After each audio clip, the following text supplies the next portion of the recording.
Assalamualaikum warahmatullahi wabarakatuh. Kepada yang terhormat Bapak Dr. Pengawan Alfarisi STMT IPM selaku dosen pengampu, perkenalkan nama saya Muhammad Ali Akbar Syamsi dengan NIM 13 2023 009 kelas 6C.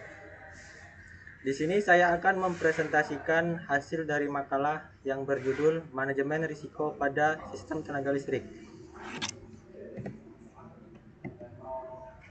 Pengertian manajemen risiko. Manajemen risiko adalah proses sistematis untuk mengenali, menganalisis, dan mengendalikan berbagai risiko yang dapat mengganggu operasi sistem tenaga listrik. Tujuannya adalah menjaga keandalan, keselamatan, dan kontinuitas penyaluran energi listrik. Adapun tahapannya, yang pertama, identifikasi risiko. Identifikasi risiko adalah proses mengenali semua potensi gangguan yang dapat memengaruhi sistem tenaga listrik. Yang kedua, analisis risiko. Analisis risiko bertujuan untuk menilai tingkat risiko berdasarkan kemungkinan terjadinya dan besarnya dampak yang ditimbulkan. Yang ketiga, mitigasi risiko.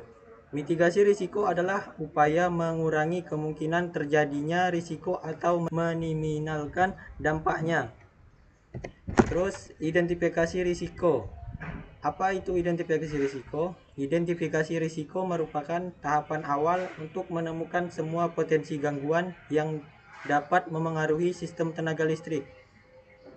Contoh risiko, kerusakan transformator. Kerusakan transformator dapat menyebabkan terganggunya penyaluran listrik akibat beban berlebih, usia peralatan, atau gangguan isolasi. Gangguan saluran transmisi.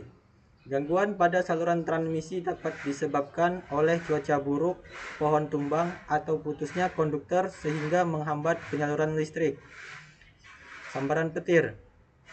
Petir dapat menimbulkan tegangan lebih yang berpotensi merusak peralatan dan mengganggu jaringan listrik. Kesalahan operator atau human error. Kesalahan dalam pengoperasian atau pemeliharaan sistem dapat menyebabkan gangguan hingga pemadaman listrik. Serangan cyber. Serangan cyber dapat mengganggu sistem pengendalian tenaga listrik dan menghambat operasi jaringan. Lanjut ke analisis risiko. Analisis risiko dilakukan untuk menilai tingkat bahaya dari setiap risiko sehingga dapat ditentukan penanganan yang tepat. Adapun parameter analisis. Yang pertama, kemungkinan terjadinya, menilai seberapa besar peluang suatu risiko dapat terjadi. Yang kedua, tingkat dampak. Dapat menilai besarnya pengaruh risiko terhadap sistem tenaga listrik. Yang ketiga, prioritas penanganan, yaitu menentukan risiko yang harus ditangani terlebih dahulu berdasarkan hasil analisis. Yang keempat, tingkat keparahan, atau mengukur tingkat kerusakan atau kerugian yang ditimbulkan jika risiko terjadi. Mitigasi risiko adalah langkah yang dilakukan untuk mengurangi kemungkinan terjadinya gangguan atau meminimalkan dampaknya. Contoh mitigasi yang pertama, pemeliharaan berkala. Dilakukan secara rutin untuk menjaga kondisi peralatan agar tetap berfungsi dengan baik. Yang kedua, sistem proteksi yang andal. Menggunakan relay dan circuit breaker untuk melindungi peralatan saat terjadi gangguan. Yang ketiga, monitor kondisi peralatan. Memantau kondisi peralatan secara terus-menerus agar potensi kerusakan dapat dideteksi lebih awal. Yang keempat, penyediaan cadangan daya. Menyediakan sumber listrik cadangan untuk menjaga kontinuitas pasokan saat terjadi gangguan. Selanjutnya, pelatihan operator, yaitu meningkatkan kemampuan operator agar dapat mengoperasikan sistem dengan benar dan mengurangi kesalahan. Risiko teknis. Risiko teknis berasal dari kegagalan komponen atau gangguan pada sistem kelistrikan. Yang pertama, hubung singkat. Terjadi akibat kontak langsung antar penghantar sehingga menimbulkan arus gangguan yang sangat besar. Overload, beban yang melebihi kapasitas peralatan sehingga dapat menyebabkan panas berlebih. Yang ketiga, gangguan isolasi, kerusakan pada bahan isolasi yang dapat memicu kebocoran arus atau gangguan listrik. Yang keempat, kerusakan transformator. menyebabkan terganggunya proses penyaluran dan distribusi tenaga listrik. Terus efek corona, pelepasan muatan listrik di sekitar konduktor tegangan tinggi yang menyebabkan rugi daya dan gangguan pada saluran. Gangguan relay proteksi, relay tidak bekerja sesuai fungsi sehingga gangguan tidak dapat ditangani dengan baik. Risiko finansial, berkaitan dengan kerugian ekonomi akibat gangguan pada sistem tenaga listrik. Penyebabnya, yang pertama biaya perbaikan peralatan, pengeluaran untuk memperbaiki atau mengganti peralatan yang mengalami kerusakan. Yang kedua, kehilangan pendapatan akibat pemadaman, berkurangnya pendapatan karena pasokan listrik terhenti. Yang ketiga, kenaikan biaya operasional, meningkatnya biaya pemeliharaan, tenaga kerja, atau bahan pendukung.